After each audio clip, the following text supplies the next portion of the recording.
안녕하세요. 오늘 저희가 좀 깊이 들여다볼 이야기는요. 여러분이 보내주신 불공정한 사고의 해부라는 글인데요. 정말 읽으면서도 답답하고 좀 억울한 그런 감정이 느껴지더라고요. 네, 저도 읽어봤는데 이게 단순한 사건 이상으로 좀 생각할 거리를 많이 던져주는 것 같아요. 그렇죠. 주차된 차가 파손된 것에서 시작해서 일이 점점 커지는데 그 과정에서 주인공이 느꼈을 감정 그리고 마주했던 선택들, 오늘 그 얘기를 좀 자세히 나눠보겠습니다. 자, 시작은 이렇습니다. 평범한 날이었는데 잠시 자리를 비웠다 돌아와 보니 아끼던 차 옆면이 심하게 긁히고 찌그러져 있는 거예요. 누가 봐도 이거 물피 도주 사고잖아요. 그렇죠. 딱 보면 알죠. 내 차가 그렇게 돼 있으면 진짜 속상하죠. 그럼요. 그래서 바로 경찰에 신고하고 요즘 CCTV 많으니까요. 확인을 했는데 가해자가 이게 참 평소에 그냥 얼굴 알고 지내던 동네 아주머니였던 거죠. 아는 사람이요? 그럼 보통 미안하다고 먼저 하지 않나요? 그러게요. 보통은 그럴 텐데 이분 반응이 완전 예상 밖이었어요. 미안하다는 말은커녕 딸 학교 데려다줘야 해서 급했다. 심지어 아니 왜 경찰까지 부르고 그러냐 막 이러면서 오히려 큰 소리를 치더라는 거예요. 이건 좀 당황스럽네요. 사고 낸 사람이 오히려. 그러니까요. 근데 여기서 끝이 아니에요. 진짜 황당한 건 언쟁 중에 이 아주머니가 갑자기 주인공의 배를 주먹으로 쾅 하고 때렸다는 겁니다. 네? 때렸다고요? 아니 사고 낸 것도 모자라서 폭행을? 네, 폭행이죠. 사고 내고 덕단화장으로 나오다가 폭행까지 한 거예요. 얼마나 놀랐겠어요. 그래서 주인공이 너무 놀라서 본능적으로 이렇게 몸을 피하면서 팔을 휘젓는데 그 손이 아주머니 어깨에 살짝 스쳤나 봐요. 스쳤다. 네. 근데 마침 현장에 있던 경찰관이 다른 건 못 보고 딱 그 장면만 본 건지 보자마자 이거 쌍방과실입니다. 이렇게 딱 선언을 하더래요. 쌍방과실이요? 맞은 건 주인공인데 그걸 쌍방과실이라고요? 네, 양쪽 다 잘못했다 이거죠. 맞은 사람은 분명 주인공인데 말이에요. 진짜 저 이 부분 읽는데 너무 기가 막히더라고요. 전문가님, 이 지점, 이 경찰의 판단, 이거 어떻게 봐야 할까요? 바로 이 쌍방과실 판단이 이 이야기의 핵심적인 부분 중 하나인데요.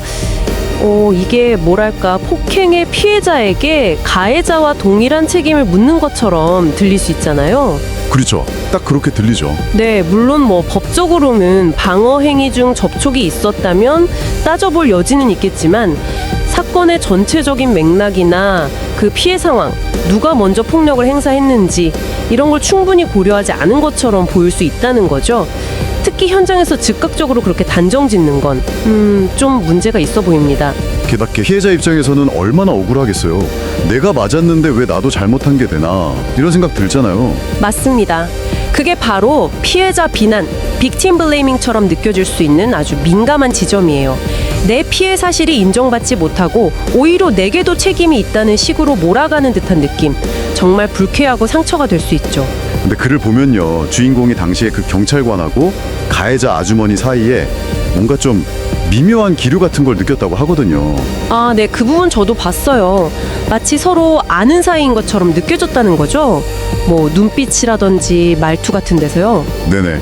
경찰관이 그 아주머니한테는 유독 좀 부드럽게 말하고 자기한테는 좀 퉁명스럽게 대하고 그런 느낌을 받았다고 쓰여 있더라고요. 물론 이게 주인공의 주관적인 느낌일 수는 있어요.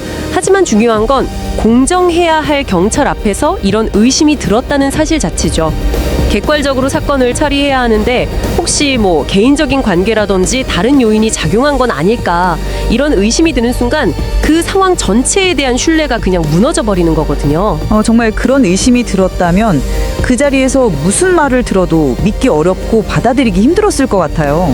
그래서 결국 이 사건 어떻게 마무리됐나요? 그게 또 좀 의외의 방향으로 흘러갑니다. 며칠 있다가 다른 경찰관이 사건 처리를 위해서 찾아왔다고 해요. 이제 폭행건에 대해서 가해자를 어떻게 할 거냐, 처벌 의사를 묻는데 여기서 주인공이 또 한번 예상치 못한 결정을 내려요. 선처를 했다는 그 부분 말씀이시죠? 맞아요. 그 아주머니 아들이 있는데 평소에 그렇게 착하고 예의 바른 학생이라는 생각이 들었대요.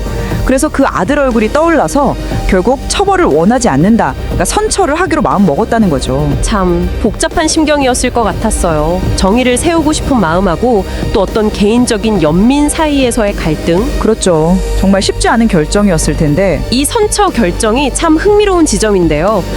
단순히 그냥 봐줬다 이걸 넘어서서 우리가 생각해 볼 수 있는 게 그 응징을 통해서 정의를 실현하는 것, 응징적 정의 대신에 어떤 관계의 회복이라든지 더 이상의 갈등을 피하려는 그런 개인적인 평화, 회복적 정의를 선택한 걸로 볼 수도 있거든요. 아, 회복적 정의요? 네, 물론 법적 절차를 통해서 딱 잘라 해결하는 것도 방법이지만 그게 유일한 답은 아닐 수 있다는 걸 보여주는 사례죠.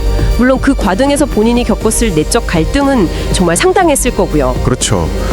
결국 이 모든 일을 겪고 나서 주인공이 두 가지를 정말 절실하게 깨달았다고 하는데요.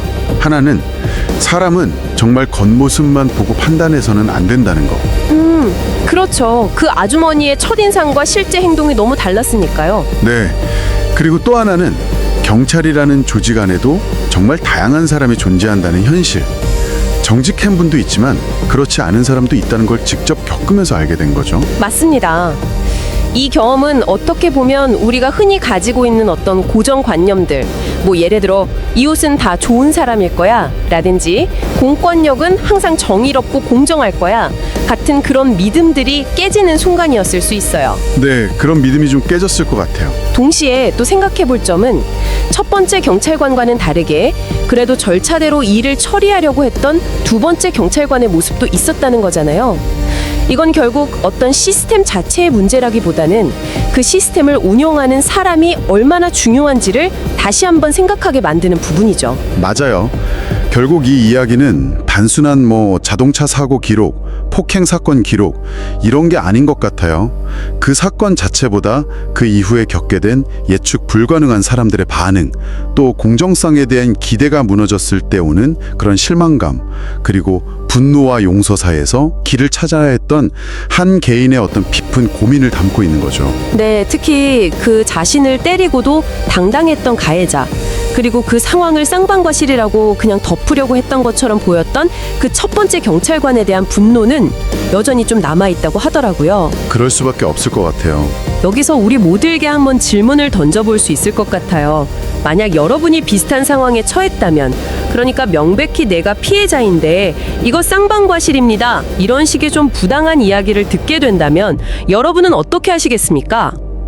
정말 어려운 질문인데요. 네, 그 자리에서 그냥 현실을 받아들이고 넘어가시겠어요? 아니면 좀 힘들더라도 끝까지 맞서서 진실을 밝히려고 노력하시겠어요?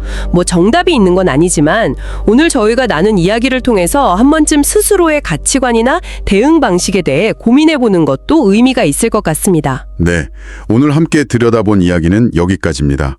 여러분의 생각은 어떠신지 저희도 궁금하네요.